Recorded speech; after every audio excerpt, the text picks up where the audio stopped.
Oke, jumpa lagi bersama Ivan Merdeka. Pada kesempatan ini saya akan membagikan informasi tentang persiapan pengadaan CASN tahun 2021 di pemerintah daerah yang mana disampaikan oleh Kementerian Pendayagunaan Aparatur Negara dan Reformasi Birokrasi tanggal 6 Mei 2021.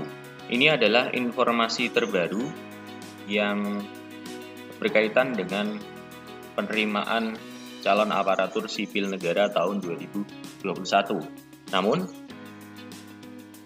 kami ada channel Ivan Merdeka. Apabila Bapak Ibu belum subscribe, silahkan subscribe di channel Ivan Merdeka. Oke, kita lanjut. Dalam rapat virtual ini, ada 7 pembahasan. Yang pertama yaitu tentang pendahuluan, kemudian progres penetapan, jadwal kegiatan, persiapan, ketentuan, dan tata cara unduh penetapan kebutuhan. Kemudian yang terakhir adalah diskusi. Bagian yang pertama yaitu tentang pendahuluan. Nah, ini adalah kondisi ASN pada saat ini. Ya, komposisi ASN atau PNS Indonesia per Desember 2020. Ya, ini seperti ini. Kemudian arah kebijakan pengadaan ASN. Ya, ini bisa dilihat Bapak Ibu. Kemudian ini adalah mekanisme pengadaan ASN. Yang mana usulan kebutuhan ini diusulkan oleh instansi pemerintah. Kemudian penetapan kebutuhan ini dilakukan oleh Menteri Pan-RB dengan Menteri Keuangan serta dengan BKN. Kemudian untuk pengumuman seleksi administrasi, seleksi kompetensi dasar ataupun seleksi kompetensi bidang itu yang mengadakan adalah BKN. Selanjutnya, penetapan hasil akhir seleksi dilakukan oleh Panselnas, kemudian penetapan nomor induk dilakukan oleh BKN, pengangkatannya pun dilakukan oleh BKN dan instansi pemerintah. Ini siklus perencanaan dan pengadaan ASN. Menurut PP nomor 11 tahun 2017 tentang manajemen PNS dan PP 49 tahun 2018 tentang manajemen PPPK mengatur: pertama, rincian usulan kebutuhan ASN tahun berikutnya disampaikan oleh PPK kepada Menteri Pan-RB dan Kepala BKN. PPK adalah pejabat pembina kepegawaian. Ya Bapak Ibu, paling lambat akhir bulan Maret tahun sebelumnya. Dan yang kedua, Menteri Pan-RB menyusun rencana pemenuhan kebutuhan dan menyampaikan kepada Menteri Keuangan untuk dimintakan pendapat paling lambat akhir bulan April tahun sebelumnya. Pendapat Menteri Keuangan disampaikan pada Menteri Pan-RB paling lambat akhir bulan Mei tahun sebelumnya. Ya. Dan pertimbangan teknis Kepala BKN disampaikan kepada Menteri Pan-RB paling lambat akhir bulan Juli tahun sebelumnya. Dan yang terakhir, Menteri Pan-RB menetapkan kebutuhan ASN setiap instansi pemerintah paling lambat akhir bulan Mei tahun 2020 berjalan. Ya, ini adalah siklusnya, Bapak Ibu. Ya, selanjutnya di bagian kedua tentang progres penetapan. Nah, ini progres penetapan kebutuhan ASN tahun 2021 di pemerintah daerah. Ini cut off-nya adalah 5 Mei 2021. Ya, jadi 85% atau sejumlah 458 instansi ini sudah selesai ditetapkan. Kemudian 12% ini dalam proses pengolahan atau usulannya agak bermasalah Bapak Ibu. 66 instansi atau 12%. Kemudian ini 13 instansi ini dalam proses penetapan menteri, ya 3%. Ini adalah informasi per 5 Mei 2021 cut-off-nya, ya. Kemudian bagian ketiga, jadwal kegiatan. Nah, ini yang penting, Bapak Ibu, diperhatikan. Ini adalah jadwal seleksi CPNS dan P3K tahun 2021. Yang pertama, pengumuman seleksi itu dijadwalkan pada 30 Mei sampai dengan 13 Juni 2021. Kemudian yang kedua, pendaftaran seleksi itu tanggal 31 Mei sampai dengan 21 Juni 2021. Yang ketiga, seleksi administrasi dan pengumuman hasilnya itu tanggal 1 Juni sampai dengan 30 Juni 2021. Dan ada masa sanggah. Apabila Bapak Ibu belum puas dengan apa yang ditetapkan, itu ada masa sanggah. Itu tanggal 1 Juli sampai dengan 11 Juli 2021. Dan yang kelima, pelaksanaan SKD atau seleksi kompetensi dasar CPNS, ini yang CAT BKN, Juli sampai dengan September 2021. Yang keenam, seleksi kompetensi P3K non-guru, ini menggunakan CAT BKN. Ya, nanti akan dibuka juga P3K non-guru. Itu tanggal bulannya Juli sampai dengan September 2021. Ini setelah SKD CPNS selesai di masing-masing lokasi. Nah, ini yang ketujuh. Ini tentang P3K guru, yaitu seleksi kompetensi P3K guru ini menggunakan CBT Kemendikbud. Ya, jadi berbeda dengan seleksi yang lain. Ini untuk P3K menggunakan CPT Kemendikbud. Seleksinya pun ada 3 atau 3 kali. Yang pertama tesnya yaitu Agustus 2021, tes kedua Oktober 2021, tes ketiga Desember 2021. Ya, 3 kali ya Bapak Ibu. Apabila tidak lolos di tes pertama bisa ikut tes kedua, kalau kedua tidak lolos juga bisa ke 3. Yang kedelapan, pelaksanaan SKB CPNS. Ini September sampai dengan Oktober 2021. SKB adalah seleksi kompetensi bidang. Kemudian nomor 9 atau yang ke-9, pengumuman akhir dan masa sanggah, yaitu bulan November 2021. Terakhir nomor 10, penetapan NIP CPNS atau nomor induk P3K, itu tahun 2021 bulan Desember. Mekanisme seleksi P3K guru sebagaimana jadwal di atas akan diatur kemudian, yang akan dijelaskan dalam rapat koordinasi antara pemerintah daerah, Kementerian Pan-RB, Kementerian Pendidikan dan Kebudayaan, dan Badan Kepegawaian Negara. Ini waktu akan diinformasikan kemudian. Kemudian yang kedua, seluruh kegiatan di atas diselenggarakan dengan tetap memperhatikan protokol kesehatan yang berpedoman pada keputusan Menteri Kesehatan RI nomor HK0107-Menkes-382-2020 tentang protokol kesehatan bagi masyarakat di tempat dan fasilitas umum dalam rangka pencegahan dan pengendalian coronavirus disease 2019 atau COVID-19. Jadwal tersebut dapat disesuaikan apabila terdapat perubahan kebijakan pemerintah terkait status pandemi COVID-19 sehingga tidak memungkinkan melaksanakan kegiatan yang dimaksud. Ya. Kemudian bagian yang keempat, persiapan.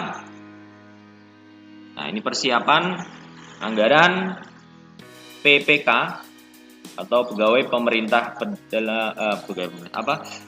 pejabat pembina kepegawaian, ya, seperti bupati, wali kota, atau kepala daerah diharapkan segera mengalokasikan pembiayaan anggaran tahun 2021 mulai proses pendaftaran sampai dengan pemberkasan untuk penetapan NIP atau nomor induk dari BKN. Khusus anggaran pelaksanaan seleksi kompetensi P3K guru dengan menggunakan CPT Kemendikbud akan ditanggung oleh Kemendikbud. Ya, jadi untuk P3K ini berbeda ya Bapak Ibu. Berbeda karena langsung ditangani oleh Kemendikbud. Formasi khusus CPNS, PPK segera melakukan pemilahan formasi khusus untuk CPNS. Nah, pertama putra-putri lulusan terbaik, kemudian penyandang disabilitas. Ini minimal 2% dari formasi. Kemudian diaspora, jumlah sesuai dengan kebutuhan. Jenis formasi khusus CPNS, putra-putri lulusan terbaik atau cum laude. ini A. Dikhususkan untuk formasi jabatan dengan jenjang pendidikan minimal strata 1, tidak termasuk diploma 4. B. Pemilahan formasi jabatan dan unit kerja penetapan ditentukan oleh masing-masing instansi berdasarkan daftar rincian penetapan alokasi kebutuhan formasi dari menteri yang dilakukan di SSC-ASN BKN dan selanjutnya dicantumkan dalam pengumuman penerimaan CPNS pada masing-masing instansi.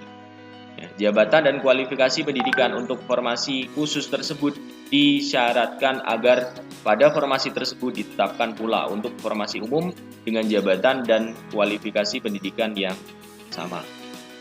C. Calon pelamar merupakan lulusan dari perguruan tinggi dalam negeri dengan predikat kelulusan dengan pujian atau cum laude dan berasal dari perguruan tinggi terakreditasi A atau unggul dan program studi terakreditasi A atau unggul pada saat kelulusan yang dibuktikan dengan tanggal kelulusan yang tertulis pada ijazah.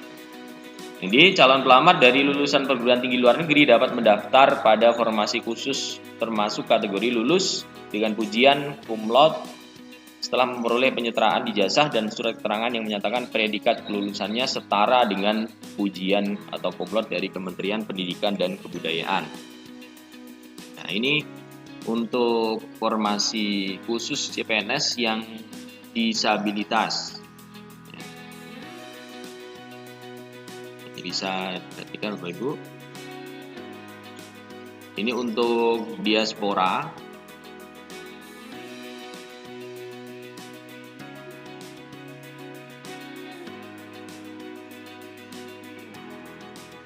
Nah, ini hal lain-lain.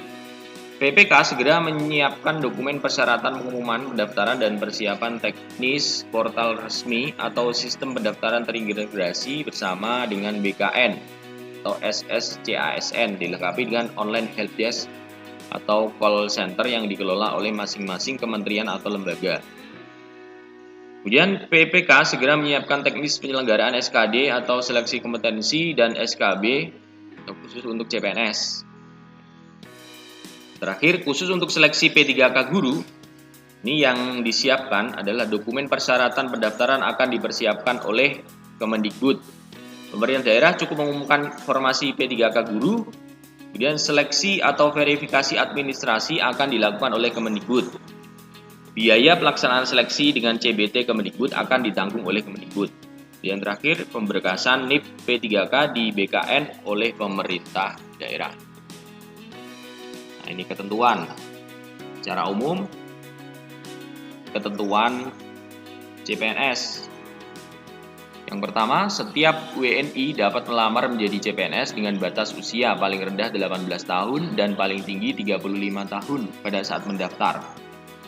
2. Jabatan CPNS yang dapat dilamar dengan batas usia paling tinggi 40 tahun saat pelamaran, yaitu ada dokter, ya, dan dokter gigi dengan kualifikasi pendidikan dokter spesialis dan dokter gigi spesialis, kemudian dokter pendidik klinis, dan dosen, peneliti, dan perekayasa dengan kualifikasi pendidikan strata 3 atau doktor. 3. Pelamar tidak pernah dipidana dengan pidana penjara 2 tahun atau lebih. 4. Pelamar tidak pernah diberhentikan. Nah, dengan ada 4 itu diberhentikan dengan berbagai ketentuan itu. Kemudian pelamar tidak berkedudukan sebagai CPNS, PNS, prajurit TNI atau anggota kepolisian negara Republik Indonesia. Pelamar tidak menjadi anggota atau pengurus parpol yang terlibat politik praktis. Pelamar memiliki kualifikasi pendidikan sesuai dengan persyaratan jabatan. Pelamar sehat jasmani dan rohani sesuai dengan persyaratan jabatan yang dilamar. Kemudian pelamar bersedia ditempatkan di seluruh wilayah NKRI atau negara lain yang ditentukan oleh instansi pemerintah. Terakhir, calon pelamar hanya dapat mendaftar 1 instansi dan 1 formasi jabatan. Nah, ini ketentuan dari SKB. Nah, pelaksanaan SKB di pemerintah daerah wajib menggunakan CAT. Ya. Pemerintah daerah hanya diperkenankan menambah 1 jenis tes selain SKB dengan CAT dan diberikan bobot paling tinggi 40% dari nilai total SKB. Kemudian Pemerintah daerah tidak diperkenankan menambahkan jenis tes berupa wawancara. Ya, jadi tes CPNS tidak ada tes wawancara ya. Dalam hal instansi memberlakukan SKB tambahan untuk CPNS, selain dengan metode CAT, instansi harus membuat pedoman pelaksanaannya yang disampaikan kepada Menteri Pan-RB selambat-lambatnya tanggal 28 Mei 2021 ke Sekretariat Tim Panselnas, lantai 5 Kementerian Pan-RB. Kemudian, adapun penentuan kelulusan akhir sebagai berikut, ya. Ini SKB 60%, ya. Kemudian SKD-nya 40%. Nah, bisa dilihat ini. Nah, ini tentang pengisian kekosongan formasi. Nah, ini skenario satunya seperti ini. Ini skenario 2. Nah, ini skenario yang ketiga.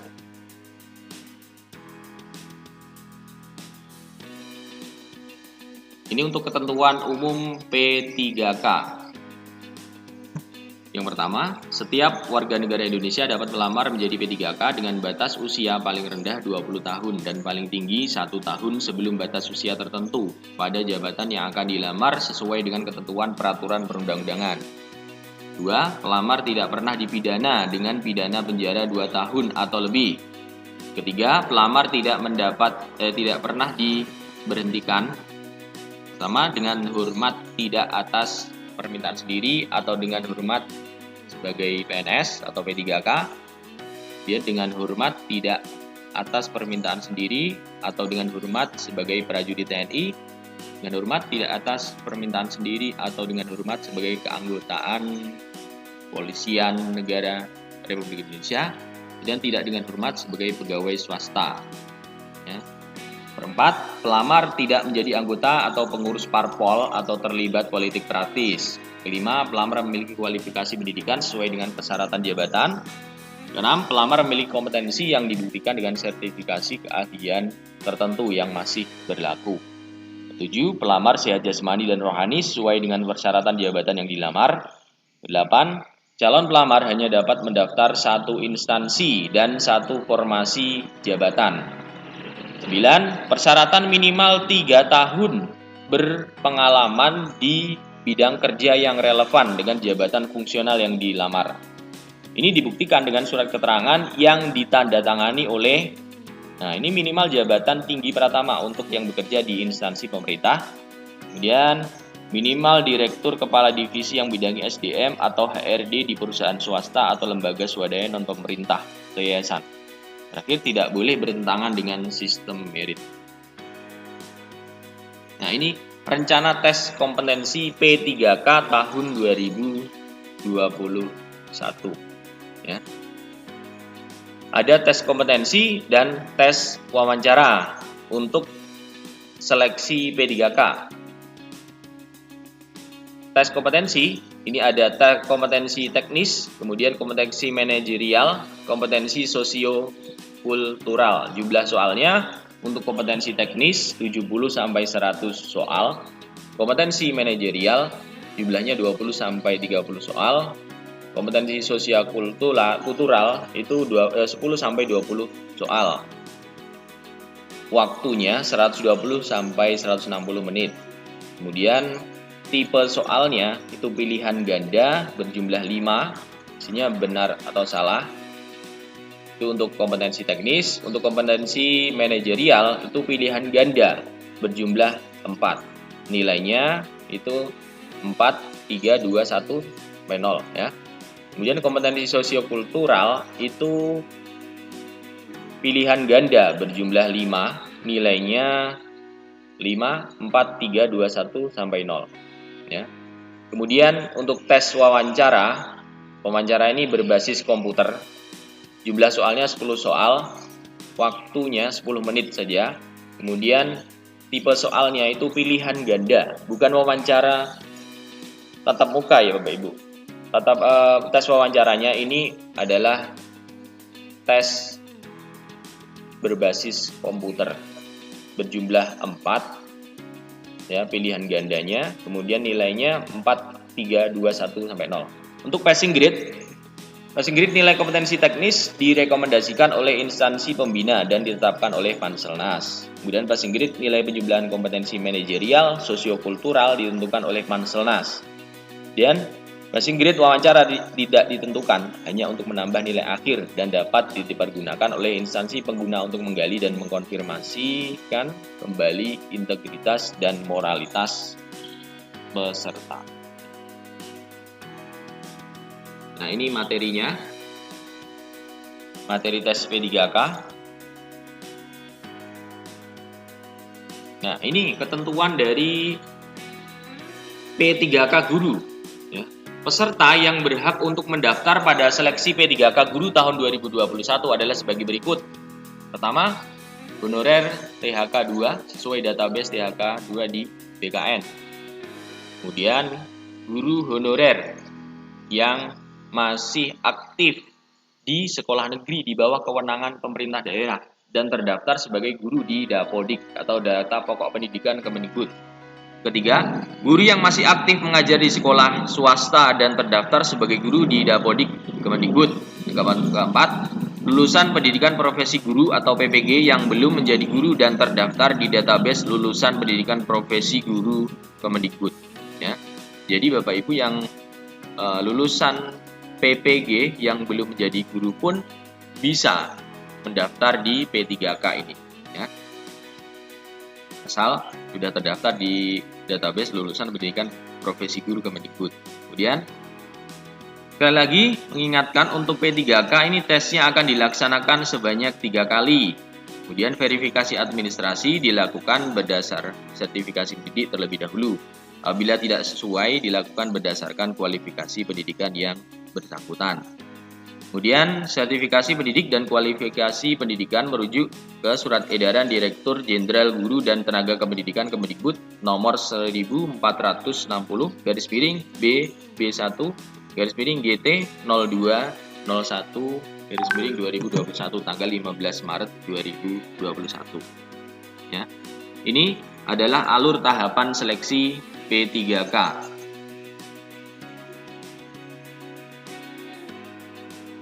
Ini bisa dilihat Bapak Ibu. Nah, ini adalah jenis tambahan nilai untuk afirmasi pada penilaian kompetensi teknis P3K. Ya. Jadi ada tambahan nilai pada saat penilaian kompetensi teknis. Ya. Pada seleksi P3K tahun 2021 akan diberikan tambahan nilai, ya Bapak Ibu. Sekali lagi ini adalah tambahan nilai atau afirmasi pada penilaian kompetensi teknis dengan ketentuan tertentu. Adapun jenis-jenis tambahan, ini nilainya sebagai berikut. Jenis tambahan nilainya kalau mempunyai sertifikat pendidik, itu jumlah tambahan nilainya 100% dari nilai maksimal kompetensi teknis. Ini berlaku untuk semua peserta yang memiliki sertifikat pendidik yang linier dengan formasi yang dilamar. Kemudian untuk usia, ya, usia ini jumlah tambahan nilainya 15% dari nilai maksimal kompetensi teknis. Ini berlaku untuk peserta di atas 35 tahun dan berstatus aktif sebagai guru selama 3 tahun terakhir. Ini berdasarkan data Dapodik. Kemudian yang ketiga, disabilitas. Jumlah tambahan nilainya yaitu 10% dari nilai maksimal kompetensi teknis. Ini kriteria guru yang bisa melamar akan disiapkan oleh Kemendikbud. Dan verifikasi yang akan dilakukan oleh Kemendikbud dengan metode verifikasi video. Ya, ini kalau disabilitas. Kemudian yang keempat, guru honorer THK 2. Ini 10% dari nilai maksimal kompetensi teknis. Peserta terdaftar di database THK 2 BKN dan berstatus aktif sebagai guru selama 3 tahun terakhir. Ini berdasarkan data Dapodik. Catatan, tambahan nilai atau afirmasi dapat ditetapkan secara akumulatif. Kemudian nilai total kompetensi teknis tidak boleh lebih besar daripada nilai maksimal kompetensi teknis. Ya, itu tadi. Ini adalah informasi terbaru tentang pelaksanaan seleksi calon aparatur sipil negara tahun 2021, update per Mei 2021. Saya kira cukup itu yang bisa saya sampaikan, mudah-mudahan bermanfaat. Jangan lupa like, subscribe, dan komen. Terima kasih. Assalamualaikum warahmatullahi wabarakatuh.